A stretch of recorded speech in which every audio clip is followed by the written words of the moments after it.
Hi, everyone. I'm back for another episode of Let's Talk About It with Coach Ben Wilkins of Seton Hill. I appreciate having me, Sydney. Excited to talk. The coaches are really who the athletes see every day. And a lot of the times, the coaches are the person that the athlete sometimes feels like the farthest from. Let's just start off with your perspective on the state of student-athlete mental health right now. It's a challenging time, I think, Sydney, when mental health for everybody. Right now, the student athletes are in more pressure than ever before. We obviously have the social media that everybody talks about, so everything is out there. Basketball, it's the Kobe Bryant Mamba mindset, and the reality is not many people have that.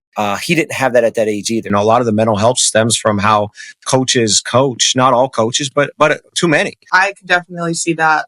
When I was playing youth sports, I absolutely loved basketball, and I definitely think some of that pressure, mix of coaching, a lot of different factors kind of took some of my love from the sport. What do you think is your responsibility as a coach to support your student athletes? I always say, I'm not coaching basketball. I'm coaching people that play basketball. And then I spend a lot of one-on-one time. Now, we go for a lot of walks. I'm a big walk person, Sydney. A walk, when you look ahead, it's easier to be open and vulnerable because you're just seeing space. You're not seeing that person that maybe is a little bit more, intimidating. In America, we have a problem when someone comes and we always say, "How are you doing?" And Sydney, you say, "I'm doing great." And then I don't really care what you say. I don't listen, and I just go right on. So one of my best is I follow up with, "Well, Sydney, how are you actually doing?" And then I pause. That opens up an avenue for the student athlete to say, "Man, coach really cares." And then all of a sudden, it's amazing that comes out of student athlete's mouth. But one thing that I think is coming up really often now with all these different resources and this conversation about mental health for athletics is this idea that, focusing on mental health can be like babying athletes, or that it's being too soft. Coaches that say that love to just act like if you care about someone's mental health, if you help them grow, that doesn't mean you can't have high standards. That doesn't mean you can't have high accountability. I think the opposite's actually true. I think it's easier for me to have high standards for our guys, to hold them really accountable because they know I actually care about them as a person. I found for myself, it's not always about having the coach that's always upbeat and is like my best friend, but really just that coach who I know that I can have a real conversation with, because coaches are so busy. There are so many things, that they're thinking about every day. One of the best things I think we do in culture is at the end of practice, we bring it in and we say, who are the culture guys of the day? It gives a safe environment where the guys feel comfortable talking about each other. And then other people in the circle realize that act really helps. So they start to do it more. So it's not just me in our program, Sydney, doing this. It's everybody. One thing that I really struggled with during my sophomore year was being able to deal with my own disappointment, but also to communicate disappointment with my coach. It's really hard sometimes for players, one, to deal with not playing, but two, to be able to communicate with the coach. No one wants to seem like they're not for the team. How do you handle a student athlete's low mental health or struggling with their mental health when it's about playing time? I love that question, Sydney, because the reality is everybody wants to play. First of all, I think a little bit for me is having empathy. Like you said, they're not coming selfishly. They're coming because they want to play. And we want guys in our program that want to play. You said you were a sophomore, right, Sydney? Mm-hmm. So we come back to the landscape of how hard mental health is. Today's society, we get everything way quicker. The true growth of a student athlete is usually early on, you don't play.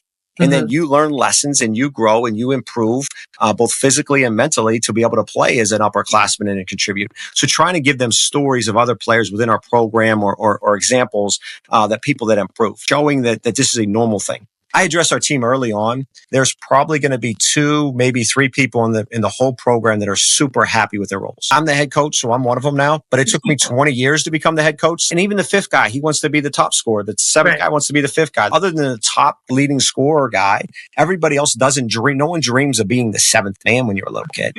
And those are tough conversations. Not tough. Those are important conversations. Right now, college athletics is really shifting a lot like Major League Sports did in the 80s and 90s, more towards players. In the last couple of years, how has, just in general, player resources and then specifically mental health impacted your recruiting conversations? It's a really good question, and I'm probably going to give you a way different answer than you think, Sydney. I'm all for the players getting what they deserve. And so sports is supposed to be about life lessons. The stipends are great. The couple $1,000s, the mental health, they're increasing some scholarships in baseball and volleyball and different sports. Those are awesome. For us, what happens today is a lot of kids are using school to say, hey, what's in it only for me?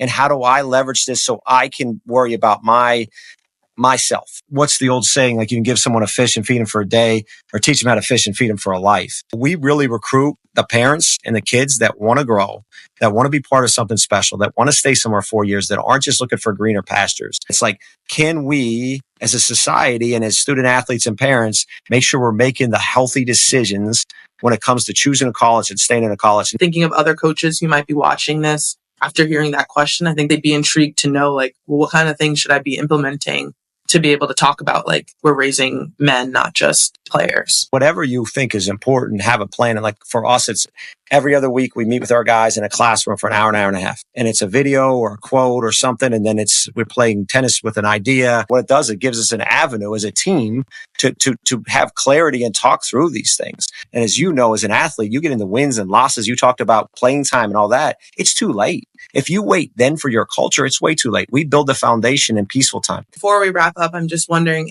is there any other topic or, idea, surrounding student athlete mental health that we haven't covered yet that you'd want to share with our viewers? We're on the court, we'll ask for help all the time. Trainers, strength coach, head coach, film, this and that.